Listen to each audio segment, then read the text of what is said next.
Hello welcome to return of the മാൻഹ സെറ്റ് മാൻവ. ഇവിടെ കാണിക്കുന്ന പകല് നമ്മുടെ എം സി ആണ് അവിടെ കടക്കുവാണ്. എന്നിട്ട് എം സി പറയുന്നു, ഞാൻ കുടിച്ചത് കൂടിപ്പോയി, എൻ്റെ ബോഡിക്കുള്ളിൽ അത്ര ശരിയായിട്ട് എനിക്ക് തോന്നുന്നില്ല. അപ്പോൾ യോഞ്ചം, എനിക്കറിയായിരുന്നു നീ ആ ബോട്ടിൽ ഫുള്ള് കുടിച്ചപ്പോൾ തന്നെ ഇങ്ങനെ സംഭവിക്കുമെന്ന്. എന്നിട്ട് എം സി ആണ് വീണ്ടും കുടിക്കുന്ന ഡ്രിങ്ക്സ്. അപ്പോൾ യോഞ്ച അങ്ങനെ വീണ്ടും വഴക്ക് പറയുന്നു. അവിടെ നമ്മുടെ ഈ ജോഗിൽ പറയുന്നു, നമുക്കിനി വലിയൊരു ഫൈറ്റ് വരാനുണ്ട്, എന്നിട്ട് നിനക്ക് അങ്ങനെ ഡ്രിങ്ക് ചെയ്യാൻ സാധിക്കുന്നു. അപ്പോൾ എം സി, അത് ഞാനിപ്പോൾ മാറ്റി തരാമെന്ന് പറഞ്ഞിട്ട് പുള്ളി ആൽക്കഹോൾ മൊത്തം പുറത്തേക്ക് കളയുന്നു. ജോഗിലാണ്, ഈ ഡ്രിങ്ക്സിൻ്റെ മണം ഭയങ്കര തന്നെ. അടുത്തത് കാണിക്കുന്ന ലീഡറും സോയാങ്ങും. സോയാൻ പറയുന്നു, അച്ഛാ ഞാൻ എല്ലാ മെമ്പേഴ്സിനെയും വരുത്തിയിട്ടുണ്ട്, എല്ലാ ഗേറ്റ്സും ലോക്ക് ചെയ്തിട്ടുണ്ട്.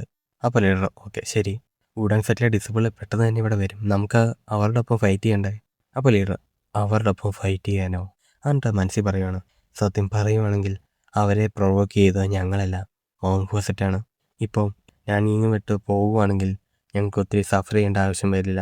പക്ഷേ അവരുടെ ഒപ്പം ഫൈറ്റ് ചെയ്തെങ്കിൽ ഞങ്ങളുടെ മെമ്പേഴ്സ് മൊത്തം ഇഞ്ചുർ ആകും. സോയാങ്ങിനും എനിക്കും ഒരു കുഴപ്പമില്ലാതെ പോകാൻ ഒരിക്കലും സാധിക്കില്ല. അപ്പം എൽഡർ ചോദിക്കുകയാണ്, സോയാങ് നമ്മളിപ്പോൾ എന്ത് ചെയ്യണമെന്നാണ് നിനക്ക് തോന്നുന്നത്? സോയാങ് ആണെന്ന് ആലോചിച്ചിട്ട്, ഉറപ്പായിട്ടും നമുക്ക് അവരുടെ ഒപ്പം ഫൈറ്റ് ചെയ്യണം. ഇത് കേട്ട് ഞെട്ടി നമ്മുടെ ലീഡർ. അവർ നമ്മുടെ ഗസ്റ്റും നമ്മളാണ് ഇവിടുത്തെ ഓണറും. അപ്പോൾ നമുക്കിങ്ങനെ അവർ ഫൈറ്റ് ചെയ്യുന്നത് നോക്കി നിൽക്കാൻ പറ്റില്ല. അതിലും ഇമ്പോർട്ടൻ്റ് ആയിട്ട് ഈ ഒരു സ്ഥലം കാരണമാണ് ഞാൻ മൗൻഹേനെ അത്രയധികം റെസ്പെക്റ്റ് ചെയ്തതും ഇഷ്ടപ്പെട്ടതും. തകരാറായ സെറ്റിനെ സപ്പോർട്ട് ചെയ്ത മൊമെൻറ്റ്സും അവരുമായിട്ട് ഒപ്പം നിൽക്കുന്നതിനുള്ള സന്തോഷവും എല്ലാം സംഭവിച്ചത് ഇവിടെയാണ്, ഈ ഹുവാഷയുടെ സെറ്റിൽ. നമ്മൾ ഔട്ടർ സെറ്റായിരിക്കും, പക്ഷേ നമ്മൾ ഇപ്പോഴും മൗഹ സെറ്റിൻ്റെ ഡിസിപ്പിൾസാണ്. അപ്പോൾ നമ്മുടെ സ്വന്തം ഡിസിപ്പിൾസ് ഫൈറ്റ് ചെയ്യുമ്പോൾ നമുക്ക് എങ്ങനെ നോക്കിക്കാൻ സാധിക്കും? ഞാൻ സെറ്റ് ലീഡറിനെ കണ്ടിരുന്നു. അദ്ദേഹം ഒരു ഹെസിറ്റേഷൻ പോലും ഇല്ലാതെയാണ് നമ്മളെ ഹെൽപ്പ് ചെയ്തത്. അവർ നമ്മളെ ഹെൽപ്പ് ചെയ്ത രീതികളൊക്കെ തെറ്റായിരിക്കും, പക്ഷേ അവർ നമ്മളെ ഹെൽപ്പ് ചെയ്യുന്നുള്ളത് സത്യമാണ്. ഇനിയിപ്പം മരിക്കുന്നാണെങ്കിൽ പോലും ഞാൻ അവരുടെ ഒപ്പം ഫൈറ്റ് ചെയ്യും. ഇതെല്ലാം ഒന്ന് കേട്ട് നമ്മുടെ ലീഡർ അവരുടെ ഒപ്പം ജീവൻ കൊടുത്തും ഫൈറ്റ് ചെയ്യുന്നു. എനിക്ക് സ്വയം നാണക്കേട് തോന്നുന്നു. ഒരു പ്രശ്നം വന്നപ്പോൾ ഞാൻ മാറിപ്പോയി, എന്നാൽ നീയാണെങ്കിലോ? ഞാൻ ലീഡർ പറഞ്ഞു, യോയും ആ മെയിൻ ഡോർ ഓപ്പൺ ചെയ്യുക. അത് കേട്ട ഡിസ്പിൾ, എന്ത്? എന്നിട്ട് ബാക്കിയുള്ള ഡിസ്പിൾസിൻ്റെ അടുത്ത് പറ, ഫൈറ്റ് ചെയ്യാൻ താല്പര്യമുള്ളവർക്ക് നിൽക്കാം, അല്ലാത്തവർക്ക് പോകാമെന്ന്. ഞാൻ ആരെയും കുറ്റപ്പെടുത്തില്ല. ഇപ്പോൾ നമ്മുടെ ഈ സെറ്റ് സർവൈവ് ചെയ്ത് കഴിഞ്ഞാൽ പോയവരെ നമ്മൾ ഇങ്ങോട്ട് തിരിച്ചെടുക്കുകയും ചെയ്യും. അപ്പോൾ ഡിസ്പിൾ, നിങ്ങൾ അങ്ങനെ ചെയ്താൽ ആരും ഇവിടെ നിൽക്കില്ല. അത് കുഴപ്പമില്ല, ഞാനും സോയാങ് നിൽക്കും, അത് മതി. ഞങ്ങൾ മൗണ്ട് ഫോസറ്റിൻ്റെ പേരിൽ ഫൈറ്റ് ചെയ്യും. അച്ഛാ, ഇതൊക്കെ കണ്ട് ഞെട്ടി നമ്മുടെ ഡിസ്പിൾ. എന്നിട്ട് മനസ്സിലായെന്ന് പറഞ്ഞു പുള്ളി അവിടെ നിന്ന് പോന്നു. അപ്പോൾ ലീഡർ, നിനക്കൊന്നും പറയാനില്ലേ? ഞാൻ മൗണ്ട് ഫോസറ്റിൻ്റെ പേരിൽ ഫൈറ്റ് ചെയ്യില്ല, പക്ഷേ ഹുവാഷയുടെ സെറ്റ് എന്ന പേരിൽ ഫൈറ്റ് ചെയ്യും. അടുത്ത് കാണിക്കുന്ന അവിടെ കള്ള് കുടിച്ചിരിക്കുന്നത് നമ്മുടെ എം സിനെയാണ്. എന്നിട്ട് എം സി വയ്ക്കുക, സീനിയർ ബ്രദർ, ആ നായകൾ എപ്പോഴാണ് ഇവിടെ വരുന്നേ? എന്നിട്ട് പെട്ടെന്ന് നമ്മുടെ ബാഗ്സും പറയുന്നു, എല്ലാവരുടെയും ശ്രദ്ധിക്കുക, നിങ്ങൾക്കെല്ലാം ഇപ്പോഴത്തെ സിറ്റുവേഷൻ അറിയായിരിക്കും. നമ്മുടെ സെറ്റിലർ നമ്മുടെ അടുത്ത് പറഞ്ഞു, ഈ ഒരു സംഭവമായിരിക്കും നമ്മൾ തിരിച്ചു വന്നു എന്ന് ലോകത്തിന് അറിയിച്ചു കൊടുക്കുന്നത്. നമ്മൾ ഈ ഫൈറ്റ് ചെയ്യുന്നത് നമുക്ക് വേണ്ടി മാത്രമല്ല, മൗണ്ട് ഫോസറ്റിന് വേണ്ടിയാണ്. എല്ലാവരും അത് മനസ്സിൽ വെച്ചോ. പിന്നെ ചൂമിയും എം സി ആണെങ്കിൽ ഒരു സീനും ഇല്ലെന്ന് പറഞ്ഞിട്ട് മനസ്സിലായി, ഞാൻ അത്ര നന്നായിട്ട് ഫൈറ്റ് ചെയ്യില്ല. അപ്പം ബേജൻ, അല്ലല്ല, നീ നിൻ്റെ ഇഷ്ടത്തിന് ഫൈറ്റ് ചെയ്തോ. ഇത് കേട്ട് നമ്മുടെ എം സി ഞെട്ടിയിട്ട് എന്നിട്ട് ബേജൻ പറയുന്നു, നമ്മൾ എന്തായാലും അവരുമായിട്ട് എനിമീസായി, അപ്പം ഇനിയൊന്നും നോക്കേണ്ട ആവശ്യമില്ല. എന്നിട്ട് നമ്മുടെ എം സി, പക്ഷേ സെറ്റ് ലീഡർ പറഞ്ഞ് അവരുമായിട്ട് അത്ര നന്നായിട്ട് ഫൈറ്റ് ചെയ്യണമെന്നല്ലേ? എന്നിട്ട് ബേജൻ, പക്ഷെ നീയല്ലേ പറഞ്ഞേ സെറ്റ് ലീഡർ പോകുന്നതിന് മുമ്പ് നിനക്ക് അവരുടെ തല പൊളിക്കണമെന്ന്? എം സി ഇത് കേട്ട് ചിരിച്ചോണ്ട്, എനിക്ക് വെയിറ്റ് ചെയ്യാൻ പറ്റുന്നില്ല അവരെ തകർക്കുന്ന കാര്യത്തിൽ. പെട്ടെന്ന് നമ്മുടെ എം സി ശ്രദ്ധിക്കുന്നു, അവിടെ കുറേ ഡിസിപ്പിൾസ് പുറത്തേക്ക് പോകുന്നു. ഇത് കണ്ടിട്ട് നമ്മുടെ ബാച്ചും ചോദിക്കുകയാണ്, എന്താ സംഭവിച്ചതെന്ന്. അപ്പോൾ നമ്മുടെ ഡിസിപ്പിൾസ് പറയുന്നു, സെറ്റ് ലീഡർ പറഞ്ഞു പോകേണ്ടവർക്ക് പോകാമെന്ന്. എന്നിരുന്നാലും ഇതൊരു ആവശ്യമില്ലാത്ത ഫൈറ്റ് അല്ലേ? എം സി ഡിസിപ്പിൾസിനെല്ലാം കണ്ടിട്ട്, എന്നിട്ടും ഇത്രയധികം ആൾക്കാർ ബാക്കിയുണ്ടോ? ഇതൊരു നല്ല സെറ്റാണ്, മൗണ്ട് ഫോ സെറ്റ് പോലെ തന്നെ. അവിടെ നമ്മുടെ ലീഡറാണെങ്കിൽ എം സിയുടെ ഒക്കെ അടുത്ത് നന്ദി പറയുന്നു. എന്നിട്ട് പറയുന്നു, ഞാൻ ഹുവാൻ ഷാഡോ സെറ്റ് നിങ്ങളുടെ കൺട്രോളിൽ തരുന്നു, ഞാൻ എന്നിട്ട് നിങ്ങളുടെ ഒപ്പം ഫൈറ്റ് ചെയ്യാം. റിയാക്ഷൻ അത് വേണമെന്ന് പറയുന്നുണ്ട്. എന്നിട്ട് മനസ്സിൽ പറയുകയാണ്, ഇത് റൂമർ പോലെ തന്നെ ഒരു ഗ്രേറ്റ് വാരിയറാണ്. ഇദ്ദേഹത്തിൻ്റെ സ്ഥാനത്ത് ഞാനായിരുന്നെങ്കിൽ ഇതുപോലത്തെ ഡിസിഷൻ എടുക്കാനേ പറ്റില്ലായിരുന്നു. എന്നിട്ട് നമ്മുടെ എം സി ആണ് പറയുന്നത്, നിങ്ങൾ ഇതിൽ ഇടപെടേണ്ട ആവശ്യമില്ല. ലീഡറാണെങ്കിൽ, എന്ത്? ഇത് എക്സ്പ്ലെയിൻ ചെയ്യാൻ എനിക്കറിയില്ല, പക്ഷേ നിങ്ങൾക്ക് നേരിട്ട് കാണുമ്പോൾ മനസ്സിലായിക്കോളും. എന്നിട്ട് എം സി പുറകോട്ട് നോക്കിയിട്ട്, അവരെ എത്തി, ദേ ആ സൈഡിൽ നിന്ന്. നമ്മുടെ യോഞ്ചും ജോലും എല്ലാവരും കൂടി നോക്കുന്നു. അവിടെ നമ്മുടെ വുഡാങ് സെറ്റ് ഡിസിപ്പിൾസ് വരുന്നു. എന്നിട്ട് ആ എൽഡസ്റ്റ് ആണെങ്കിൽ അവരോട് പോയി ഫൈറ്റ് ചെയ്യാൻ പറയുന്നു. അവിടെ എല്ലാവരും നമ്മുടെ ഹുവാഷാട്ട് സെറ്റ് നേരെ പോകുന്നു. ഇവിടെ നമ്മുടെ എം സിയും ജോബിനും എല്ലാവരും ഫൈറ്റ് ചെയ്യാൻ തയ്യാറായിരിക്കുന്നു. ബേച്ചും അവരെത്തി. 3 പേരാണ് നമ്മുടെ നേരെ വരുന്നത്. പെട്ടെന്ന് നമ്മുടെ എം സി ആണ് അവൻ്റെ ചാടി എണീറ്റിട്ട് വന്നിട്ട് ഒരറ്റാക്ക്. ആ 3 പേരും അപ്പം തന്നെ തെറിച്ചു പോയി. ഇത് കണ്ട് ഞെട്ടി നമ്മുടെ ബേച്ചുൻ എന്നിട്ട് പുറകോട്ട് നോക്കിയിട്ട്, നിൻ്റെ ഇഷ്ടത്തിന് ഫൈറ്റ് ചെയ്യാൻ വേണ്ടി ഞാൻ പറഞ്ഞു, പക്ഷേ നീ മാസ്റ്റർ തന്നെ. MC ആണെങ്കിൽ എന്നിട്ട് പറയാം, ഓ അവരാദ്യം വന്നിട്ട് വേണമായിരുന്നു അടിക്കാനല്ലേ. നമ്മൾ ഈ തെറിച്ച് ഡെസിബിൾസിനെല്ലാം കണ്ടിട്ട് ഗുഡൗൺസിലെ ബാക്കിയുള്ള ഡെസിബിൾസ് എല്ലാം ഞെട്ടി നിൽക്കുകയാണ്. ഈ വീണവർക്കാണെങ്കിൽ കാര്യം എന്താ സംഭവിച്ചെന്ന് പോലും മനസ്സിലാകുന്നില്ല.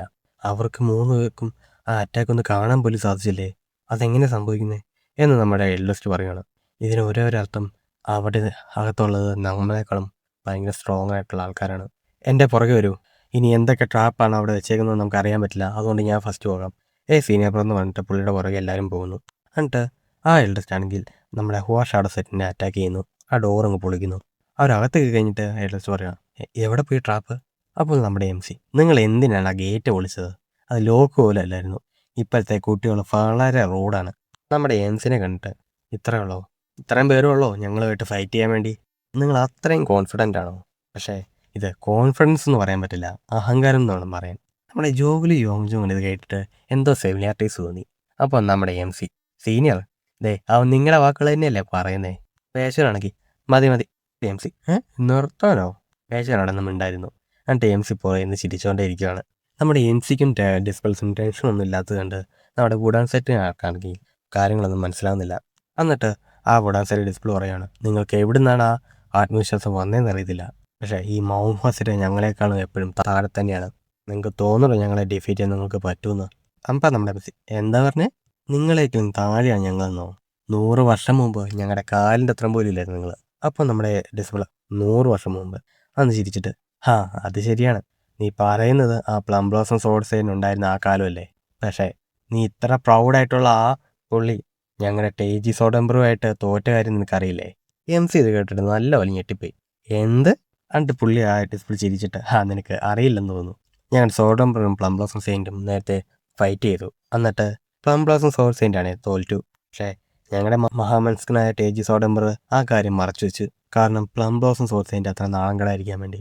ഇതുകൊണ്ട് തന്നെ ഉറപ്പല്ലേ മൗണ്ട് ഹോസിറ്റി ഞങ്ങളുടെ ഒപ്പം പോലും എത്തില്ലെന്ന്. അപ്പോൾ നമ്മുടെ ജോഗുലി ജോൺ ഇത് കേട്ട് നല്ല പോലെ ദേഷ്യം വന്നു. അവരെ അറ്റാക്ക് ചെയ്യാൻ വേണ്ടി തയ്യാറാകുന്നു.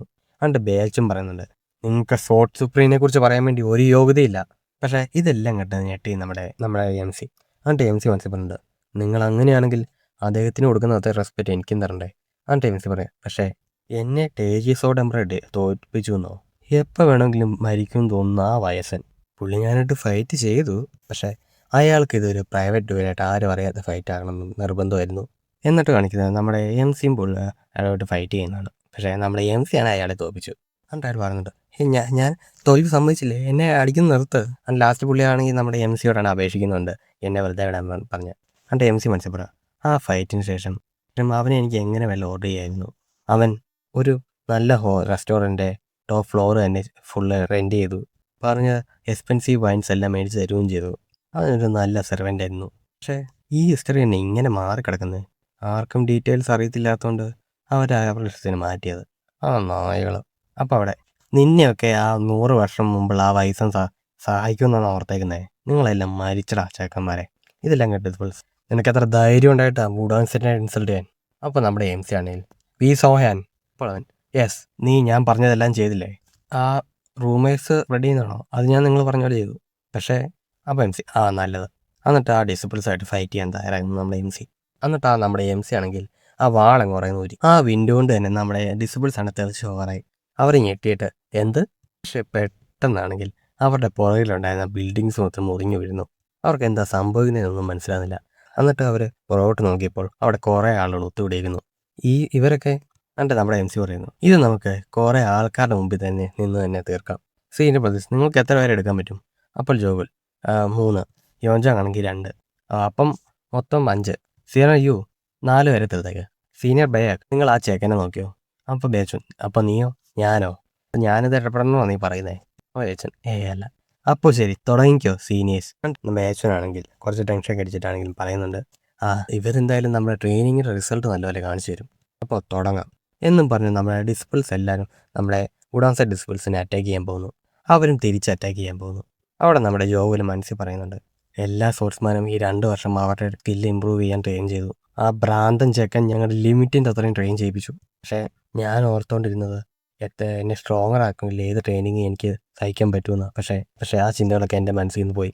ഞാൻ മരിക്കുമെന്നാണ് ശരിക്കും ഓർത്തത്. ഇവൻ ചെയ്യിപ്പിച്ച ട്രെയിനിങ് എല്ലാം അത്രയധികം ഹാർഡായിരുന്നു. ഇവിടെ കാണിക്കുന്നത് നമ്മുടെ ഡിസിപ്പിൾസ് എല്ലാം മല കയറുന്നതും ഓരോ ട്രെയിനിങ് ഒക്കെ ചെയ്യുന്നതാണ്. ആ സമയത്തൊക്കെ നമ്മുടെ ജോവിലിനാണ് മനസ്സിൽ ഓരോ ചിന്തകളൊക്കെ ഉണ്ട്. ഇതൊക്കെ ചെയ്യുന്നത് നല്ലതാണോ, ഞാൻ എൻ്റെ തീരുമാനം തെറ്റൊക്കെയാണോ എന്ന്. പക്ഷേ അവൻ ഓടിപ്പോകാൻ പറ്റില്ലാത്തതുകൊണ്ട് അവൻ അതെല്ലാം സഹിച്ചു നിന്നു. അൻ്റെ പ്രസൻറ്റിൽ അവർ ഫൈറ്റ് ചെയ്യുന്ന അൻ്റെ പ്രസൻറ്റിൽ അവൻ മനസ്സ് പറയുകയാണ്, ഞാൻ ഈ ട്രെയിനിങ് എല്ലാം സഹിച്ചു. ഈ 2 വർഷം ഞാൻ ചൂമിങ്ങുമൊത്ത് എൻ്റെ ഈ ബോഡിങ് സ്കില്ലും ഞാൻ ബിൽഡ് ചെയ്തു. എനിക്കിപ്പോൾ കാണാൻ പറ്റുന്നുണ്ട് എൻ്റെ ഫ്രണ്ടിൽ ഓപ്പണിൻ്റെ സ്കിൽസ് എല്ലാം. അവൻ്റെ സോഡിൻ്റെ ഗ്രിപ്പും അവൻ്റെ നോട്ടത്തിൻ്റെ ഡയറക്ഷനും അവൻ ബോഡിയുടെ ബാലൻസും അവനുള്ള എല്ലാ ഫ്ലോ എനിക്ക് തിരിച്ചറിയാൻ പറ്റുന്നുണ്ട്. എനിക്കിത് പറ്റും. അവൻ ഞാനുമായിട്ട് ഒരു മാച്ചും അല്ല. അടുത്ത കാണിക്കുന്നത് നമ്മുടെ യോഞ്ചോങ് ആണ്. അവനും അവരുമായിട്ട് ഫൈറ്റ് ചെയ്യുന്നുണ്ട്. ഇവരുടെ സോട്ട് എനിക്ക് കൗണ്ടർ അറ്റാക്കുമായിട്ട് ബന്ധപ്പെട്ടാണ്.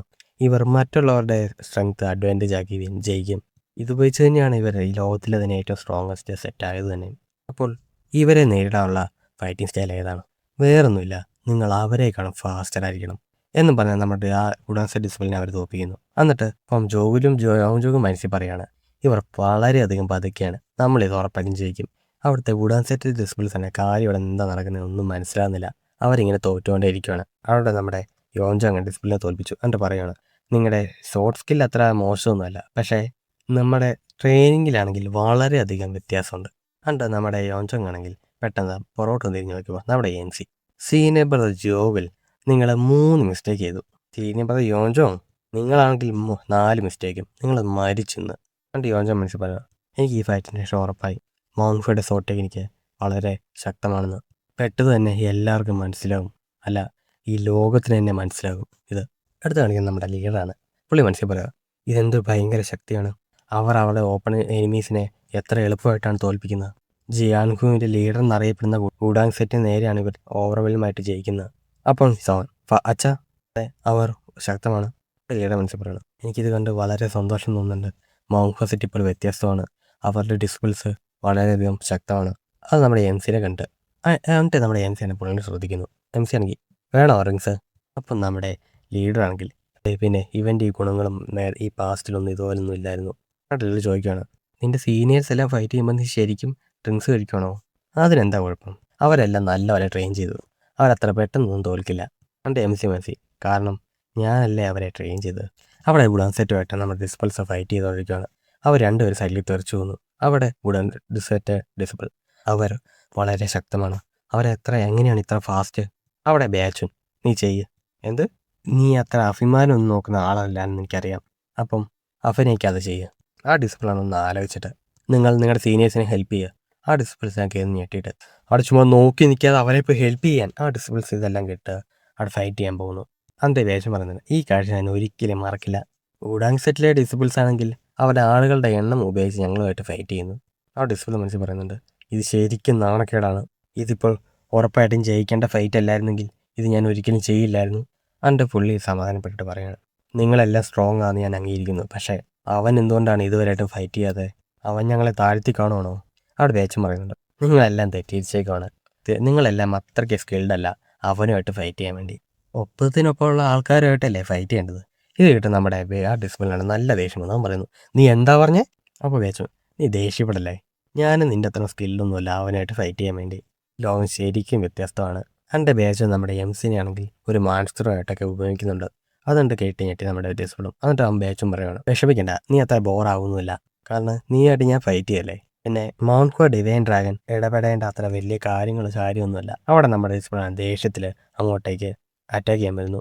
അപ്പം ബാച്ചും മനസ്സിൽ ഗുഡാങ് സോഡ് ഡ്രാഗൺ ചിൻയൂൻ, ഞാൻ അവൻ്റെ പേര് ഒരുപാട് പ്രാവശ്യം കേട്ടിട്ടുണ്ട്. ഇവൻ ന്യൂ ജനറേഷൻ ലീഡേഴ്സിൽ ഒരാളാണ്. ആ കോൺഫിഡൻസ് മാത്രം ഇല്ലായിരുന്നെങ്കിൽ ജിങ് യോങ്ങും 6 ഡ്രാഗൺസിൽ ഒരാളായേനെ. ഇതുകൊണ്ട് തന്നെ ഇവൻ്റെ സ്കില്ലും അവരുടെ ഒപ്പം തന്നെയാണ്. അവിടെ ആ ഗുഡാൻസിൽ ഡിസിപ്ലിനാണ് നമ്മുടെ ബാച്ചുനെ അറ്റാക്ക് ചെയ്യുന്നുണ്ട്.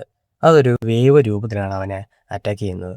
അപ്പോൾ നമ്മുടെ ബാച്ചുൻ ഇവന് എന്തുകൊണ്ടാണ് ഈ പ്രശസ്തി അല്ലാന്ന് എനിക്ക് മനസ്സിലാവുന്നുണ്ട്, പക്ഷേ ഒന്നുമല്ല എന്നും പറഞ്ഞിട്ട് നമ്മുടെ ബാച്ചുനാണ് അവൻ തിരിച്ച് അറ്റാക്ക് ചെയ്യുന്നു. അപ്പോൾ ബാച്ചുവിൻ്റെ കുറേ അധികം രൂപങ്ങൾ പോകുന്ന പോലെ കാണിക്കുന്നു. ഇത് കണ്ട് ഞെട്ടി നമ്മുടെ ഡിസിപ്ലിൻ. അവിടെ ആ ബാച്ചുവിൻ്റെ കുറേയധികം രൂപങ്ങൾ അതെല്ലാം അറ്റാക്ക് ചെയ്യുന്നു. എന്നിട്ട് ആ രൂപങ്ങളെല്ലാം തകർന്നു പോകുന്നു.